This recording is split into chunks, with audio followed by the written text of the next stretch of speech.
Burada sariflə bağlı bir hesabat sizin nəzərinizə çatdırmaq istəyirəm. Məsələn, gələr bizdən soruşur total cəmi.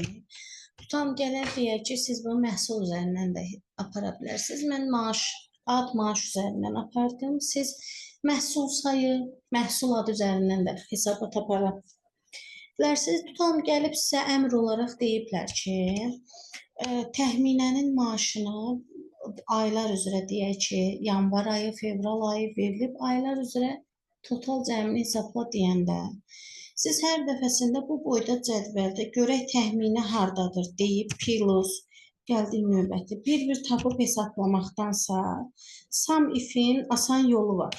Bu yol yəni çox uzundur. Sizə burada 20 siyahı verməz, 50-60 siyahı verir. Bu siyahı içərisindəki total cəmi hesablamaq üçün bir şərt verib də bizə.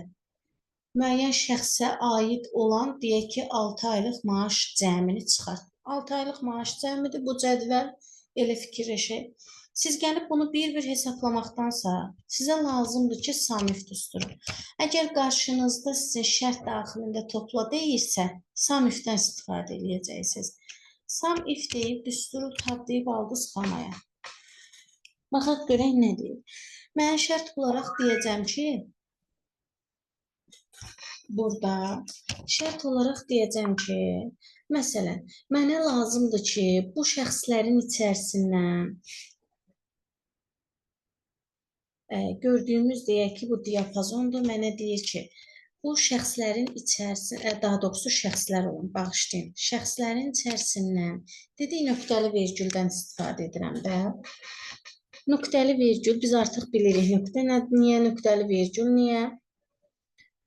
Nöqtəli vergül mənə kompüterimin özünü təqdim elədiyi nöqtəli vergüldür. Ona görə nöqtəli vergülü yerləşdirirəm. Və mən yerləşdirirəm nöqtəli vergülümü. Sonra mənə lazım olan şəxs şərt olaraq deyib ki, məsələn, təxminənin. Nöqtəli vergül yenə də, yəni bunun qaydası budur. Və onun maaşını hesablada verilmiş bu diapazonda sadəcə təxminiyə aid olan maaşları hesabla demişəm. Gəlirəm də mötərizəni bağlayıram. Yekunda enter deyəcəm. Yəni təxminiyə məxsus olan maaşları buradan gətirib hesabat aparmış olacaq. Mahiyyəti budur. Gəlin bir də nəzərdən yetirək.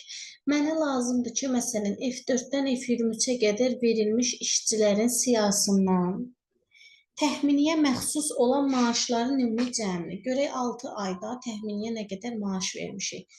Məsələn, belə bir şərtlə gələ bilər. Sizə lazım olan F4-dən F23-ə qədər bütün diapazonu qeyd edib, gəlin təzədən yazaq. Sum if-i çağırmışam. Gəlib deyiblər ki, eyni qayda ilə təkrar edirəm. 6 aylıq məsələn təxminənin maaş cədvəli gətirilib. Sadəcə bu işçilər içərisindəki təxminənin 6 aylıq, 3 aylıq maaşının cəmini bir-bir buradan təxminə şəxsini axtarıb.